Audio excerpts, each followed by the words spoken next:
Yemen के हौसियों का बहिरा अहमद में सऊदी अरब से मुंसलिक 2 ऑयल टैंकरों पर हमले का दावा। यमन की हौसी अक्सरियती जमात अंसारुल्लाह का कहना है कि 2 सऊदी ऑयल टैंकरों को नाकाबंदी की खिलाफवर्जी पर निशाना बनाया। बरतानी मैरी टाइम के मुताबिक वाक़या सऊदी अरब के साहिल शकीक से 70 नॉटिकल मील दूर पेश आया। हमले के बाद ऑयल टैंकर में आग भड़क उठी।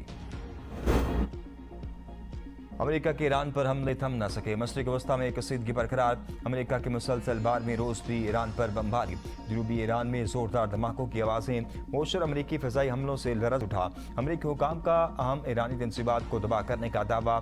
सुबह हुर्मुज़गान के ज़िला सीरक और सुबह खुलिस्तान के शहर हवास के करीब अमेरिकी मिसाइल हमले। सेंटकॉम के मुताबिक कार्रवाइयाँ सदर ट्रंप की हिदायत पर की गईं। ईरानी फौजी सलाहियत को मज़ीद कमज़ोर करने के लिए कार्रवाइयाँ जारी रहेंगी।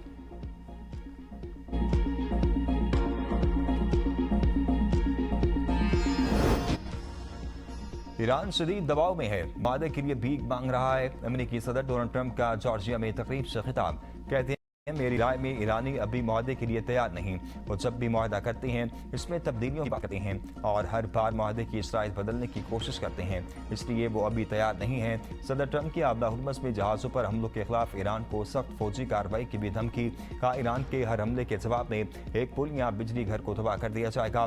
कोई भी नहीं चाहता कि ईरान के पास जोहरी हथियार हो। ईरान अमेरिकी फौजियों की हलाकत पर भारी कीमत चुकाएगा। उधर ईरान से जंग में हलाक 4 अमेरिकी फौजियों की मैयतें अमेरिका पहुंचा दी गईं। अमेरिकी वज़ीर जंग ने कहा, फौजियों की तस्वीरें शेयर करते हुए लिखा है कि उनकी कुर्बानी को कभी फरामोश नहीं किया जाएगा।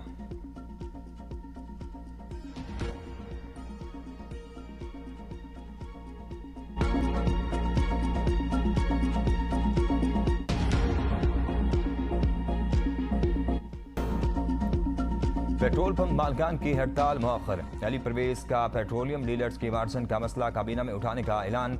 मीडिया से गुफ्तगू करते हुए कहा, हुकूमत अवाम को दरपेश मुश्किलात से बाखूबी आगाह है। पेट्रोलियम डीलर्स के मसाइल के हल के लिए संजीदा इक़दाम किए जाएंगे। हुकूमत का मकसद पेट्रोलियम के निज़ाम में शफाफियत लाना है। आइंदा 2 हफ्तों के अंदर डीलर्स के जायज़ मुतालबात के हक में हर फोरम पर आवाज़ उठाएंगे। दूसरी जानिब पेट्रोल पंप मालकान ने हुकूमती यकीन दहानी पर एतमाद का इजहार करते हुए कहा, इन्हें उम्मीद है कि आइंदा 2 हफ्तों में मार्जिन का मसला हल हो जाएगा। अपनी मुजव्विज़ा हड़ताल फिलहाल मौखर करने का ऐलान किया है।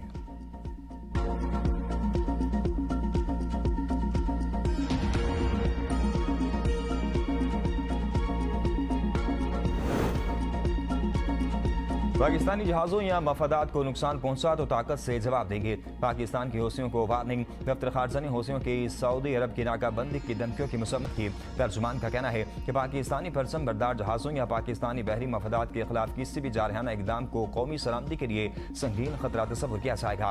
पाकिस्तान अपनी बहरी तनसीबात और कौमी मफादात के तहफ़्फ़ुज़ के लिए ताकत के इस्तेमाल समेत तमाम ज़रूरी इक़दाम का हक महफूज रखता है। दफ्तर खारजा ने कहा कि तिजारती जहाज़रानी और सऊदी अरब के साथ तिजारत के खिलाफ धमकियाँ नाकाबिल कबूल हैं और बैन अक़वामी कानून के तस्लीम शुदा असूलों की खिलाफ वर्जी है।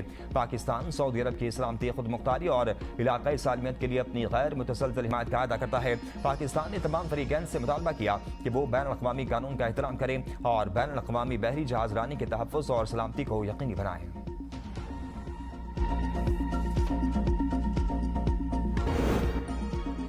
ईरान किसी भी जारियत या धमकी का भरपूर जवाब देने के लिए मुकम्मल तौर पर तैयार है। ईरानी वज़ारत ख़ारजा के तर्जुमान इस्माइल बकाई ने कहा, अमेरिका की धमकियां और दबाव ईरान को अपने कौमी मफादात से पीछे नहीं हटा सकते। ईरान सिफारती मुज़ाकरात के लिए तैयार है, लेकिन वो किसी दबाव या धमकी के तहत मुज़ाकरात नहीं करेगा। बकाई ने खबरदार किया कि अगर मुखालिफ फरीक ने कोई गलती की तो ईरान उसका फैसला कुन जवाब देना जानता है। ईरान अमन की कोशिशों को सराहता है, तमाम अपनी सलामती और कौमी मफादात पर कोई समझौता नहीं करेगा। मोहम्मद बाकिर कालिबाफ ने कहा, इस जंग का उसूल वाज़ेह है, या सब महफूज होंगे या कोई भी नहीं होगा। अगर ईरान अपना तेल फरोख्त नहीं कर सकता तो खित्ते में कोई भी तेल फरोख्त नहीं कर सकेगा। ईरानी आर्मी चीफ अमीर हातमी ने कहा, ईरानी कौम को खुद पर फख्र होना चाहिए। इसने 2 बड़ी फौजी ताकतों का मुकाबला किया और सरबुलंद रही। दुश्मन अब तक समझ नहीं सका कि इस नाकामी और शर्मिंदगी को कैसे छुपाए। मशरिक़ वस्ता में कसीदगी बरकरार। अमेरिका और ईरान के एक दूसरे पर हमले जारी। अमेरिका की तबरेज़, सीरक, करमानशाह, बोशर और कुर्दिस्तान में बमबारी। अमेरिकी फौज का ईरान के लारक जजीरे पर भी हमला। आबना हुर्मुज़ में भी धमाके। बहर अरब में ईरान के खिलाफ बहरी नाकाबंदी के लिए अमेरिकी अस्करी सरगर्मियाँ मज़ीद तेज़। सेंटकॉम के मुताबिक हमलों में ईरानी फौजी ऑपरेशन मराकज़, बहरी सलाहियतों, तैयारों के हैंगर्स, ड्रोन ज़ख़ीरागाहों और फौजी लॉजिस्टिक के बुनियादी ढांचे को निशाना बनाया गया। कसीदगी के बावजूद आबना हुर्मुज़ तिजारती जहाज़ों के लिए लिए खुली है। अमेरिकी महकमा दिफा के उर्दन में अपने लापता फौजी की हलाकत की तस्दीक। ईरान के खिलाफ जंग के आगाज से अब तक हलाक अमेरिकी फौजियों की तादाद 18 हो गई। ईरान के खित्ते में अमेरिकी अड्डों पर ताबड़तोड़ हमले। उर्दन के इलाके अल रकबान में अमेरिकी फौजी अड्डे पर F-15 तैयार तबाह करने और मुतअद्दिद अमेरिकी फौजियों की हलाकत का दावा। बहरीन में अमेज़न का डाटा सेंटर तबाह करने। महारिक और रिफा में अमेरिकी रडार और फिजाई दिफाई निज़ाम को निशाना बनाने का दावा। कहा कवित में अमेरिकी रडार मवासलाती निज़ाम और सैटेलाइट तंसीबात पर मिसाइल और ड्रोन से दागे गए। कैंप अल अदीर में हेलीकॉप्टर्स के पार्किंग एरिया पर हमला किया। अल जाबिर बेस में फौजी दस्तों की रिहायशी इमारतों को निशाना बनाया। इराक ने अरबेल शहर में अमेरिकी कौंसल खाने के करीब 3 ड्रोन मार गिराए।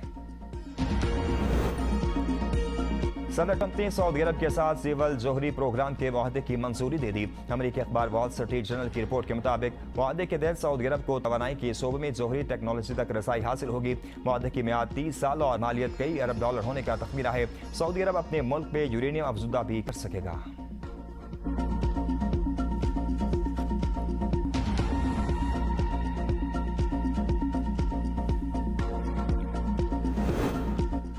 पाकिस्तान ने अमेरिका से 10 अरब डॉलर की माली सहूलत मांग ली। बरतानवी खबर इदारे राइटर्स के मुताबिक अमेरिका से 5 साल के लिए माली मदद की दरख्वास्त की गई है। मंजूरी की सूरत में पाकिस्तानी रुपये पर दबाव कम हो जाएगा। अमेरिकी वज़ारत खजाना का तबसरे से गुरेज। वज़ीर खजाना मोहम्मद औरंगज़ेब की अमेरिकी हम मनसब स्कॉट बेसेंट से मुलाकात। पाक अमेरिका इक़्तिसादी ताउन बढ़ाने पर इत्तफाक। सरमायाकारी और बरामदात बढ़ाने पर जोर। मोहम्मद औरंगज़ेब ने मुल्क की मईशत पे मैक्रो इकनॉमिक इस्तेहकाम, पायदार इक़्तिसादी तरक्की और बरामदात पर मबनी ग्रोथ के हुकुमती मिशन से आगाह किया। Chairman Pakistan People's Party Bilawal Bhutto Zardari की नवाज शरीफ और मरियम नवाज पर कड़ी तनकीद। कहा ऐसे बात करते हैं जैसे वालिद और चचा वज़ीर आज़म या वज़ीर आला ना रही हों। अवाम को बताएं 3 बार हुकूमत रही, कोई सड़क बनानी थी तो बना कर दिखा देते। मीरपुर में इंतखाबी जलसे से खिताब करते हुए कहा ये समझते हैं रावंड ही पंजाब है, क्या उन्होंने अंदरूनी पंजाब का हाल नहीं देखा? वहाँ कौन सी दूध और शहद की नहरें बह रही हैं? जो लोग कसूर को लाहौर नहीं बना सके वो गिलगित बल्तिस्तान और कश्मीर को क्या बनाएंगे? नून लीग वाले इस वक्त परेशान हैं, आपके पांव भी पकड़ेंगे और कल आपका गिरबान भी पकड़ेंगे। कश्मीर का फैसला पंजाब या सिंध नहीं, कश्मीर खुद करेगा। कश्मीरी अब पुरानी तनख्वाह पर चलने के लिए तैयार नहीं। हम चाहते हैं कि कश्मीर की नुमाइंदगी विफाक में भी हो।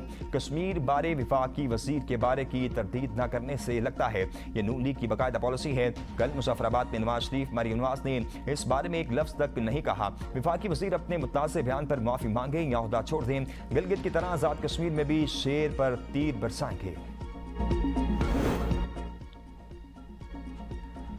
मुड़े तोड़े जंग आलूद तीर गिदड़ों और लुमड़ियों का शिकार कर सकते होंगे, शेर का नहीं। शेर का शिकार आपसे नहीं होगा। लीगी रहनुमाओं का बिलावल की तकरीर पर रद्द-ए-अमल। ख्वाजा साद रफीक ने कहा नून लीग पर तनकीद करने वाले अपने गिरबान में झांकें। बिलावल की नाना की सियासत को फाशिज्म समझता हूँ। भुट्टो बरहूम ने मुल्क में पहली बार अवामी मैंडेट की नफी की थी जिससे मुल्क टूटा। राना सनाउल्लाह ने कहा बिलावल भुट्टो चाहे की प्याली में तूफान बर्पा कर रही हैं, बर्बादी, करप्शन और टूटी सड़कें चाहते हैं तो कश्मीरी नून लीग को वोट ना दें। कश्मीरियों के जज्बात से खेलने की कोशिश काबिल मुसम्मत है और आसिफ का बयान पार्टी या हुकूमती पॉलिसी नहीं, उनकी जाती राय है। हकूक के नाम पर अवाम इश्तियाल दिलाना काबिल मुसम्मत है। विफाकी वज़ीर डॉक्टर तारिक फजल चौधरी ने प्रोग्राम सवाल से आगे में कहा कि पीपल्स पार्टी ये क्यों भूल जाती है, कश्मीर में हुकूमत उनकी है। कश्मीर मसले पर ट्रूथ कमीशन पीपल्स पार्टी ने बनाना है, हम इस कमीशन के लिए उनके साथ बैठ। नवाज शरीफ के वज़ीर आज़म आज़ाद कश्मीर बनने की ख्वाहिश पर बिलावल भुट्टो का तंज। कहा आज़ाद कश्मीर में नून लीग का इंतखाबी मंसूर कमाल का है। मियां नवाज शरीफ आज़ाद कश्मीर का वज़ीर आज़म बनना चाहते हैं। ये ऐसी बातें करते हैं कि बंदा सोचता है कि कुछ क्या कहूँ या ना कहूँ। ये चाहते हैं कि आइन में तरमीम करें और आज़ाद कश्मीर के वज़ीर आज़म का फैसला अवाम नहीं पाकिस्तान का वज़ीर आज़म करे। ये चाहते हैं कि रावंड का शहरी जो 4 बार वज़ीर आज़म बना है वो आज़ाद कश्मीर का भी वज़ीर आज़म बने। बिलावल के सवालों पर नून लीग के जवाब। मीरपुर में इंतखाबी जलसे से खिताब में बिलावल भुट्टो सरदारी ने पंजाब के मुख्तलिफ शहरों की सूरत-ए-हाल पर सवाल उठा दिया। सीनियर वजीर पंजाब मरियम औरंगज़ेब ने वीडियो सबूत के साथ बिलावल को जवाब दे दिया। बिलावल भुट्टो ने लाहौर के अलावा जिन शहरों के नाम लेकर सवाल उठाया, मरियम औरंगज़ेब ने उन्हीं शहरों की वीडियो शेयर कर दी। मरियम औरंगज़ेब ने पंजाब के मुख्तलिफ इलाकों में सड़कों और सफाई सुथराई की वीडियो शेयर कर दी। पंजाब में मूसलाधार बारिशें लाहौर, गुजरांवाला, गुजरात, सियालकोट, हाफजाबाद और फैसलाबाद समेत कई इलाके पानी में डूब गए। गुज़श्ता 24 घंटों के दौरान गुजरांवाला में 190 और नारोवाल में 151 मिलीमीटर बारिश रिकॉर्ड। लाहौर भी पानी में डूब गया। लक्ष्मी चौक में 114 मिलीमीटर बारिश रिकॉर्ड। कई इलाकों में बिजली बंद, शहरी परेशान। फैसलाबाद में थोड़ी सी बारिश ने शहर का निजाम दरबरम कर दिया। सड़कें और गलियां तालाब का मंजर पेश करने लगी। फैसलाबाद, हाफजाबाद, गुजरात में भी वक्फे वक्फे से बारिश। नशेबी इलाके ज़ेर-ए-आब आ गए। चकवाल के कई देहात का जमीनी राब्ता मुनक़ता। मरी में शदीद बारिशों से कोसर कॉलोनी में लैंडस्लाइडिंग, एक घर मुकम्मल तबाह, 4 घरों को जुज़वी नुकसान पहुंचा। लिंक रोड भी बंद। PTM पंजाब के मुताबिक मानसून बारिशों का दूसरा स्पेल 24 जुलाई तक जारी रहेगा। बहरे अरब और खलीज बंगाल से मानसून हवाओं का नया सिलसिला मुल्क के बलाई इलाकों और वस्ती इलाकों में दाखिल। खैबर पख्तूनख्वा, कश्मीर, इस्लामाबाद, पंजाब, शुमाल, मशरकी बलूचिस्तान और GB में मज़ीद बारिश।